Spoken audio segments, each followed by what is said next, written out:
Assalamualaikum warahmatullahi wabarakatuh. Hai sobat horor, kali ini aku bakal ngelanjutin cerita dari Friendly Frost yang berjudul Pengantin Dedemit. Nggak usah basa-basi lagi, langsung aja kita mulai. Pengantin Dedemit bagian 2. Dear, ayo ketemu. Aku butuh kamu banget. Please. Andika mengirim WA ke Nadia yang hanya dibaca tanpa dibalas. Nadia membalik HP-nya dan menaruh di atas meja agar dia tidak terpengaruh.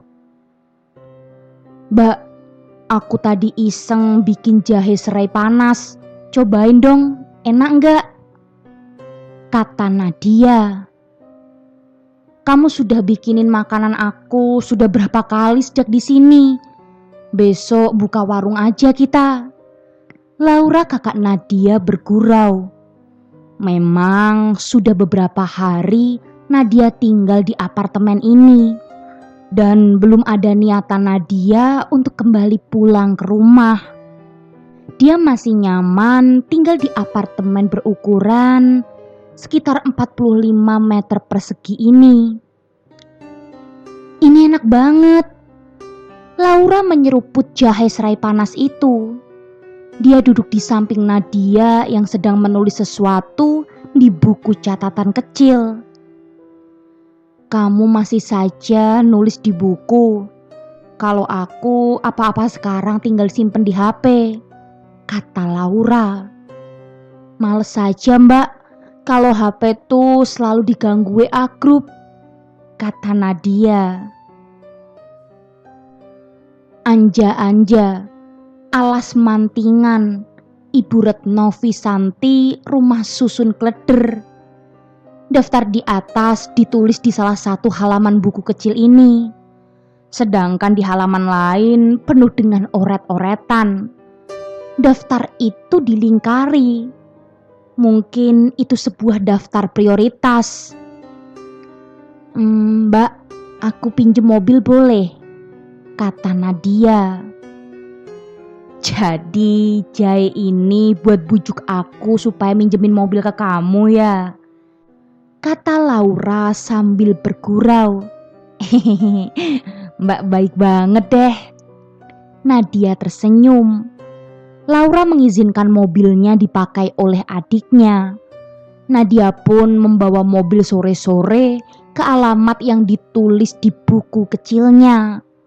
Rumah susun klender. Nadia menuju ke tempat yang ditulisnya di buku. Anak-anak kecil lalu lalang berlari hampir menabraknya. Cukup berbahaya mereka berlarian di tempat seperti ini. Ngeri juga kalau jatuh bagaimana. Ibu Retno. Nadia menyapa ibu-ibu gemuk berdaster batik di depannya. Nak Nadia ya.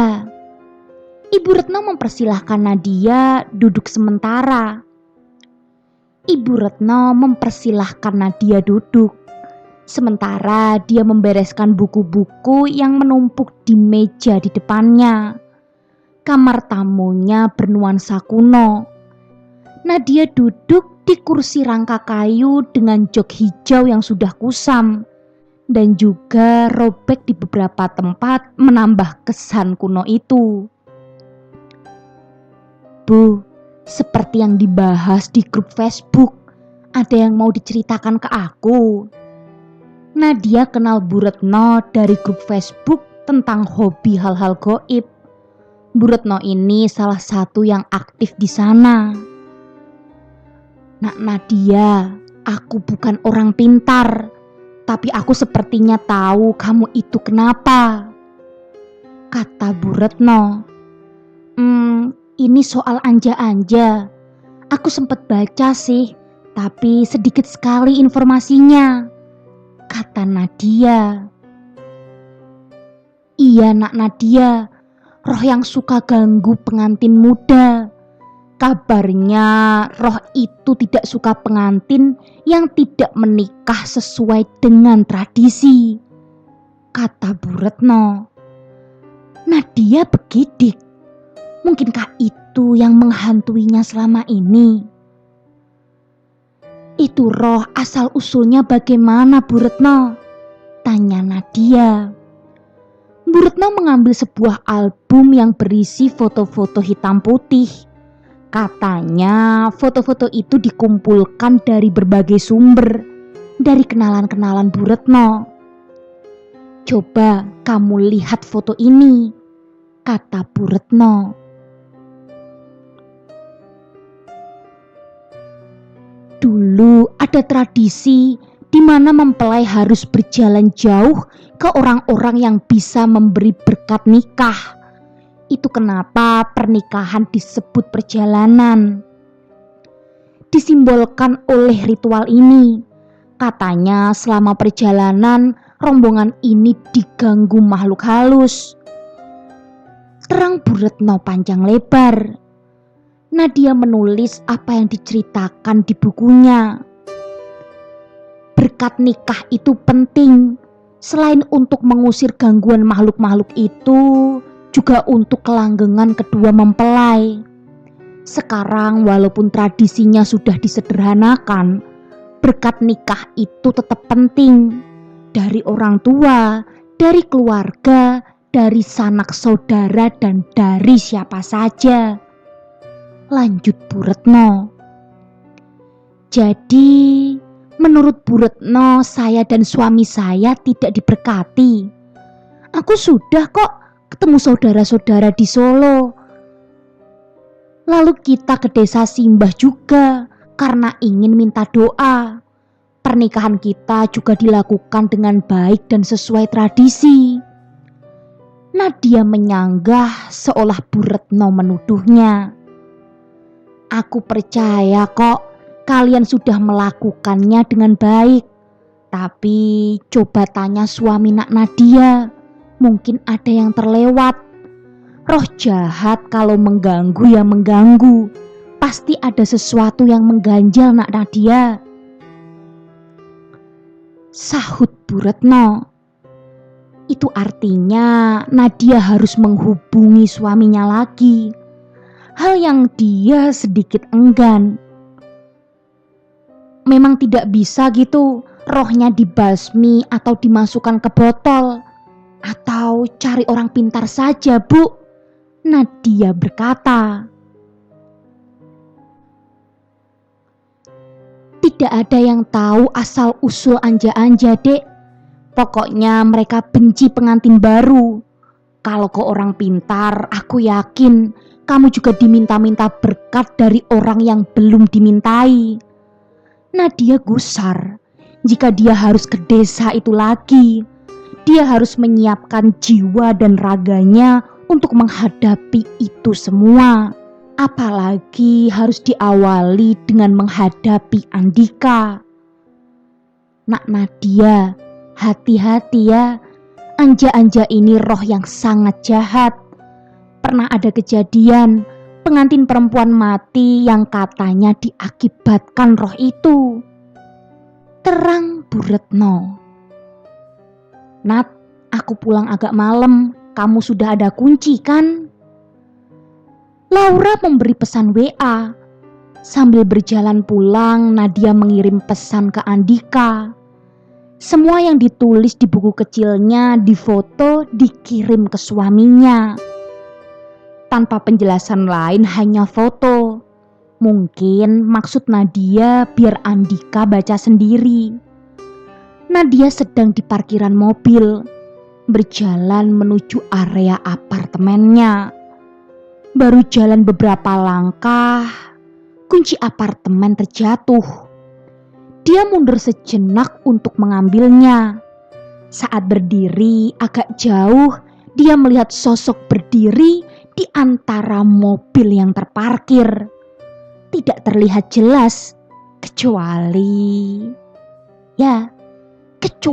senyum lebarnya. Nadia membalikkan badan dan berjalan cepat ke area apartemen. Sebelum ke lift, dia memberitahu satpam kalau ada yang membuntutinya. Setelah itu dia tergesa menuju lift yang pintunya mau tertutup dan dia berhasil masuk. Dia menekan tombol lantai 8. Sebelum pintu tertutup, ada 3 orang masuk. Suami, istri, dan anak perempuan. Mereka berdiri di depan Nadia. Tidak lama, lift bergerak naik. Sekian detik kemudian, lampu lift tiba-tiba berkedip-kedip dan gelap. Tiba-tiba 3 orang itu berbalik ke arah Nadia. Tanpa wajah, hanya senyum yang lebar. Nadia ingin berteriak, tetapi lift menyala lagi. Terang. Pintu lift terbuka dan 3 orang itu turun. Dilihatnya mereka hanya penghuni biasa. Lift bergerak naik dan ketika pintu terbuka untuk ke lantai 8, Nadia berlari ke arah apartemen kakaknya. Dengan tergesa-gesa dia mencoba untuk membuka pintu. Tetapi kengerian tidak berhenti sampai di sini. HP Nadia bergetar dan berkedip-kedip. Dia harus mematikannya, tetapi tidak bisa. Akhirnya dia melempar HP itu. Dan seketika lampu apartemen mati. Ruangan hanya diterangi oleh cahaya dari luar masuk ke dalam jendela. Dan dia melihat sesuatu di jendela. Satu bayangan ada di luar. Ini apartemen di lantai 8. Bagaimana mungkin ada yang bisa di luar? Nadia tidak memahaminya. Tidak terlihat jelas wajah bayangan itu. Sosok itu menyandarkan kepalanya, mengetuk kepalanya beberapa kali dan membentuk pola. Ya, pola denting jam Winchester. Nadia terduduk dan menjerit histeris. Dia terpaku. Kengerian-kengerian itu seperti mengelilinginya. Nadia! Laura masuk ke apartemen, menyalakan lampu lalu mengguncang tubuh adiknya. Dia lalu memeluk erat kakaknya sambil menangis dan lega. Akhirnya keseraman itu berakhir. Setidaknya untuk saat ini. Kamu bisa kasih konteks gak ngirim ini semua? Andika membalas WA Nadia soal foto-foto tulisannya di buku. Anja-anja, perkawinan kuno, restu. Andika tidak mengerti maksud dari itu semua. Tetapi Nadia tidak membalas. Di telepon pun tidak diangkat. Kamu di sana baik-baik saja, Mas. Fikir Nadia dalam hati.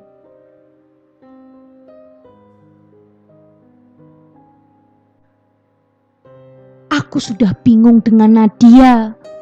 Perkawinan ini sendiri emang maksa kok. Andika menuliskan pesan di WA dan mengirimkan kepada seseorang. Andika yang ada di rumah lalu mendengar suara pintu diketuk agak keras. Dia kaget dan menoleh ke arah pintu. Sebentar ya, ada yang datang. Lanjut WA Andika kepada seseorang itu. Andika membuka pintu. Tidak ada siapa-siapa. Dia melihat ke kiri dan ke kanan. Tidak melihat ada siapapun. Andika heran lalu bergegas ke kamarnya bersiap untuk tidur. Di saat dia sedang merapikan tempat tidur, dia mendengar ketukan pintu lebih keras lagi. Pintu kamarnya yang kini diketuk. Andika membukanya karena pintu itu tidak berhenti diketuk. Dan terdapat 2 sosok di hadapannya. Salah satunya adalah sosok yang selalu menakut-nakutinya.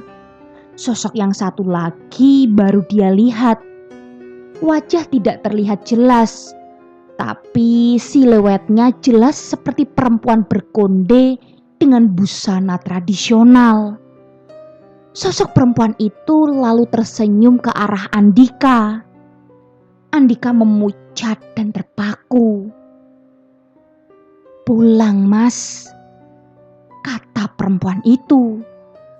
Andika lalu mencari cara. Dia mengambil kunci mobil lalu keluar dari rumah itu. Sedikit memberanikan diri untuk menerabas dua sosok mengerikan itu. Andika membawa mobilnya keluar dari rumahnya. Saking paniknya, rumah tidak sempat dia kunci. Dia melihat ke belakang. Dua sosok itu berdiri di jalan di depan rumahnya. Senyuman lebar mereka dari telinga ke telinga, bahkan terlihat dari kejauhan. Andika mencari tempat makan yang buka 24 jam. Dia tidak mau kembali ke rumah. Sampai di tempat, dia memesan makanan dan minuman seadanya. HP yang sempat dia bawa tiba-tiba berbunyi. Ada pesan dari Nadia. "Mas, kita harus ketemu. Kita harus selesaikan ini semua. Ini sudah semakin mengerikan." Isi WA dari Nadia. Entahlah, sudah berapa gelas kopi dan beberapa piring roti bakar yang dipesan Andika. Wajahnya kusut. Badannya juga sudah lusuh, padahal dia baru di situ beberapa jam. Nadia sudah diberitahu untuk menemuinya di tempat itu pagi ini. "Dik, mungkin ini semua cuma bagian dari ketakutanmu." Albert mengirim pesan ke Andika.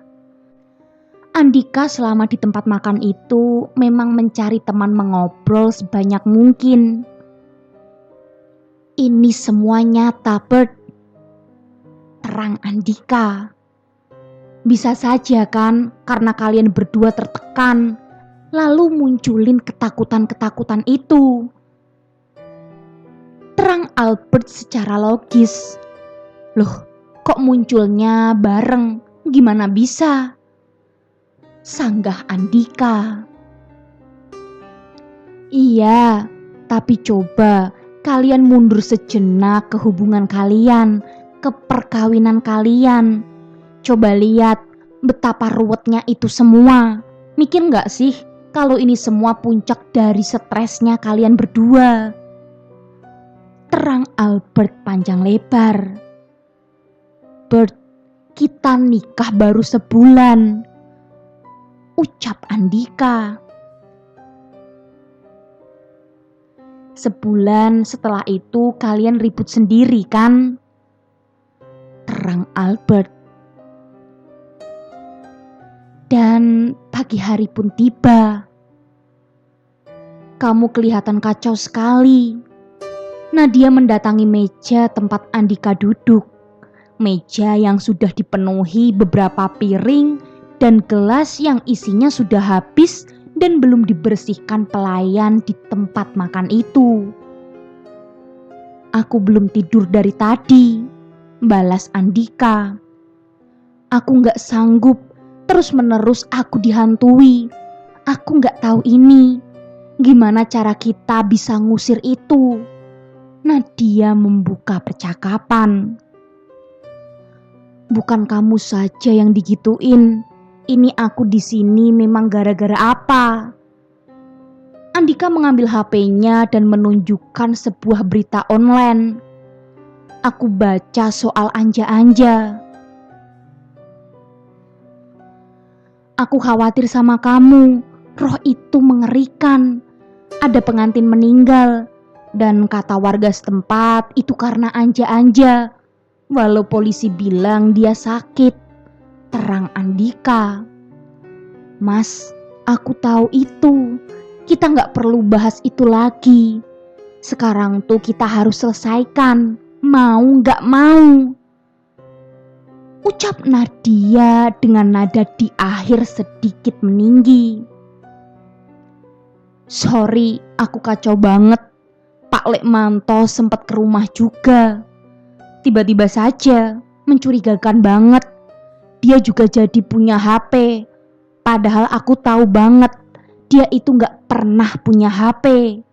Lalu garam dan kayu manis yang dia taruh di rumah. Ucap Andika panjang lebar. Garam dan kayu manis? Tanya Nadia. Pak Lek taruh itu di beberapa tempat. Katanya itu buat penolak bala. Tapi aku inget, kamu bilang jangan baca sih, memang itu semua penolak bala. Terus kenapa kamu buang sih? Kata Nadia. Gak tahu Nat, aku bingung. Lalu kamu kirim itu semua foto. Kamu ada gak jalan keluarnya? Tanya Andika kepada Nadia. Ada, kita butuh berkat dari mereka yang belum kasih berkat. Aku gak mau dikejar anja-anja itu lagi. Andika terdiam. Dia berpikir, apakah dia bisa kembali ke rumah Simbah lagi atau tidak? Kita kan sudah minta berkat ke keluarga Solo. Terang Andika. Mas, kita buru-buru pulang dari rumah Simbah. Kita sudah pamit dan minta restu dari Simbah atau Mbah Putri. Belum kan? Minta restu dari Pak Lekmarto saja belum. Terang Nadia. Andika ingat, mereka langsung gas ke Bali. Di luar rencana. Tapi aku tidak yakin soal Pak Lekmarto.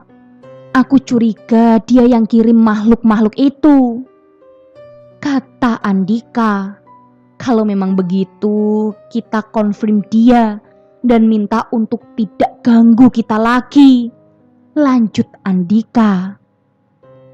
Entah apa itu akan berhasil, tapi Andika melihat Nadia sudah sangat bertekad untuk mengakhiri semua kengerian ini. Nadia dan Andika langsung berangkat ke rumah Simbah hari itu juga. Sempat bertengkar, mereka memutuskan untuk memakai mobil.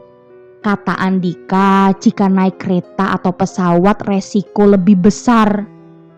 Takutnya mereka dihantui di situ dan malah ganggu orang banyak dan malah bikin problem lain. Berjam-jam perjalanan, mobil disetir oleh Andika untuk menuju ke Solo. Nadia bertanya-tanya, kenapa tidak langsung ke rumah Simbah? Kita ketemu Lekminah dulu, adik papa. Tapi sudah lama banget gak pernah kumpul. Kabarnya dia juga sekarang sakit dan kemana-mana naik kursi roda. Terang Andika. Lalu kenapa kita tidak ketemu dia waktu itu? Tanya Nadia. Waktu itu aku pikir gak enak karena lagi sakit takut ganggu. Terus aku sama dia juga tidak begitu akrab. Ujar Andika. Sekalian aku juga mau tanya-tanya soal Pak Lekmarto ke dia. Kurasa dia tahu sesuatu. Lanjut Andika. Tahu apa? Ada apa dengan Pak Lekmarto? Tanya Nadia keheranan. Albert cerita, waktu kecil dia lihat orang-orang baju hitam mampir ke rumah Simbah. Waktu itu cuma ada Simbah, Mbah Putri, Pak Lekmarto dan Lekminah. Aku penasaran karena orang-orang baju hitam sepertinya ikut menghantui aku pas di rumah. Nadia lalu teringat orang baju hitam yang melihatnya dari jauh saat dia di pasar tradisional itu. Dia lalu berpikir apa itu ada kaitannya atau tidak. Informasi makin banyak, tetapi dia sendiri masih tidak paham apa yang terjadi sebenarnya. Lekminah tinggal di rumah ini bersama anak perempuannya, Yurini. tidak banyak kenangan Andika dengan keluarga ini. Yurini waktu menyambut Andika juga sempat kagok. Begitu diberitahu kalau dia anak dari Pak Darsono, kakak dari Lek Minah, baru mereka dipersilahkan masuk. Gini Yurini, kita kesini mau ketemu Lek Minah sekaligus minta berkatnya. Kita baru menikah sebulan lalu, terang Andika. Lek Minah lagi kurang sehat, apa tidak bisa ketemu lain kali? Terang Yurini. Nadia gusar, maka dia sedikit membalas dengan memaksa. Yurini, kami tahu beliau sakit, namun mohon bantu kami, ucap Nadia. Yurini menangkap wajah gusar Nadia. Dia seperti menangkap ada hal yang tidak beres. Apalagi di malam-malam seperti ini dari Jakarta, jauh-jauh hanya mau minta berkat. Dia lalu ke kamar yang pintunya hanya dari kain, membangunkan ibunya dan membawa ke ruang tamu menggunakan kursi roda. Bu, ini Andika dari Jakarta, anaknya Pak D. Darsono. Masih ingat kan Bu? Ujar Yurini langsung ke telinga ibunya. Andika seperti tidak enak memaksa bertemu di keadaan seperti ini. Tetapi Nadia benar, ini sudah harus dilakukan jika ingin perkara ini cepat selesai. Sosok ibu tua kurus dengan rambut sedagu dan penuh uban itu menatap kedua anak muda di depannya dengan tatapan seperti mengingat-ingat siapa mereka. Lek Minah, kita minta berkat untuk aku dan Nadia supaya kita mendapat kemudahan dan jalan yang baik, ucap Andika sedikit tak enak. Ruang tamu sempat hening. Lek Minah hanya mengangguk pelan saat Andika minta berkat. Entah dia paham atau tidak, tetapi oleh Nadia dan Andika, anggukan itu pertanda mereka diberkati. Lek Minah, aku ada pertanyaan lagi. Albert cerita, waktu kecil lihat ada orang-orang baju hitam ke rumah Simbah. Ada Pak Lek Marto, ada Lek Minah juga. Kalau boleh tahu, mereka siapa? Karena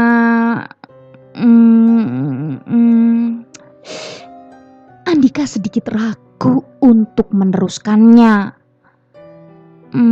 Sepertinya orang-orang itu mendatangi aku, ucap Andika panjang lebar. Wong Juwarsih, tutur Lek Minah. Mereka kaget. Bahkan Yurini juga ikutan kaget, ibunya menanggapi. Lek Minah lalu membisikkan sesuatu ke telinga anaknya. Yurini masuk ke kamar lalu keluar membawa sebuah buku dengan sampul merah yang sudah lusuh. Dik, ini ada buku yang ditulis ibu waktu masih sehat. Coba dilihat dulu. Yurini memberikan buku itu dan dibaca oleh Andika dan Nadia. Mereka kesulitan membacanya. Tulisannya banyak yang pudar dan dalam bahasa Jawa. Andika mencoba memahaminya. Untungnya ditulis dengan huruf Latin. Setahu saya, Wong Juwarsih itu orang-orang yang tinggal di luar desa tempat Simbah.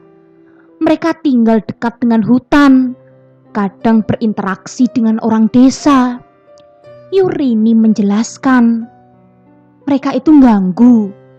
Tanya Nadia.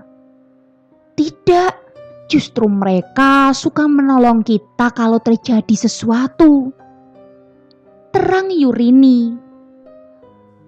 Kita bisa nemuin mereka? Tanya Nadia. Buat apa? Tidak perlu. Andika menyanggah. Mereka yang datang ke desa, jadi kita tidak boleh datang sama sekali ke tempat mereka tinggal. Terang Yurini. Nadia membuka terus halaman demi halaman di buku lusuh bersampul merah itu. Selain tulisan juga ada beberapa gambar. Oretan dari Lek Minah tampaknya. Ada gambar laki-laki berbaju pengantin, tetapi sebelahnya tampak wajahnya dihitamkan. Ini apa? Kok gambarnya begini? Tanya Nadia. Gambar itu ditunjukkan ke Yurini dan Lek Minah. Wajah Yurini gusar. Dia melirik ke ibunya. Dan ibunya mengangguk pelan seolah memberi izin atas sesuatu. Ada alasan kenapa wong Juarsih ke rumah. Waktu itu Pak Lek Marto kita nikahkan. Terang Yurini. Andika kaget mendengar informasi itu. Aku tidak tahu kalau Pak Lek pernah nikah. Lalu istrinya di mana sekarang? Tanya Andika. Dia tinggal di rumah Simbah. Yurini berkata dan makin bikin kaget. Lek Marto tidak menikah dengan manusia biasa, tetapi dengan makhluk halus. Istrinya selalu ada di rumah Simbah, menemani Lek Marto. Ini cerita yang bikin Nadia dan Andika tidak tahu harus berbuat apa. Terlalu ganjil, aneh, dan saat yang sama menakutkan dan juga membingungkan. Nadia membuka halaman lagi. Di buku di tangannya halaman dengan oretan wajah tanpa bola mata. Sudah cukup. Yurini mengambil buku itu dari Nadia. Silaturahmi Nadia dan Andika di tempat Lek Minah berakhir dengan banyak pertanyaan belum terjawab. Oretan wajah tanpa bola mata itu juga masih jadi pertanyaan. Entah kenapa Yurini tidak mau menceritakan sama sekali. Kenapa aku merasa ini jadi tambah aneh? Ujar Nadia. Aku juga merasakan hal yang sama. Lagian ngapain juga Pak Lek nikah sama Dedemit? Memang tidak bisa menikahi gadis di dekat-dekat rumah Simbah apa gimana? Komentar Andika sambil membalas WA di HP-nya. Bukan cuma itu, aku jadi bingung. Sebenarnya siapa yang neror kita? Lanjut Andika. Nadia mengangguk ke suaminya dan agak risih melihatnya masih main HP. Kamu kalau nyetir gak usah sibuk dengan HP, kata Nadia. Sebentar Dir, ada yang penting. Andika menaruh HP-nya di dashboard. Dia lalu kembali menyetir. Apa kita juga harus bertemu dengan istrinya Pak Lek? Ujar Nadia. Nah, gimana Sobat Horor? Penasaran kan dengan kelanjutan cerita Andika dan Nadia? Sebenarnya teka-teki apa yang melingkupi pernikahan mereka? Kalau gitu tunggu kelanjutan ceritanya dan jangan lupa nyalakan lonceng notifikasinya. Bye!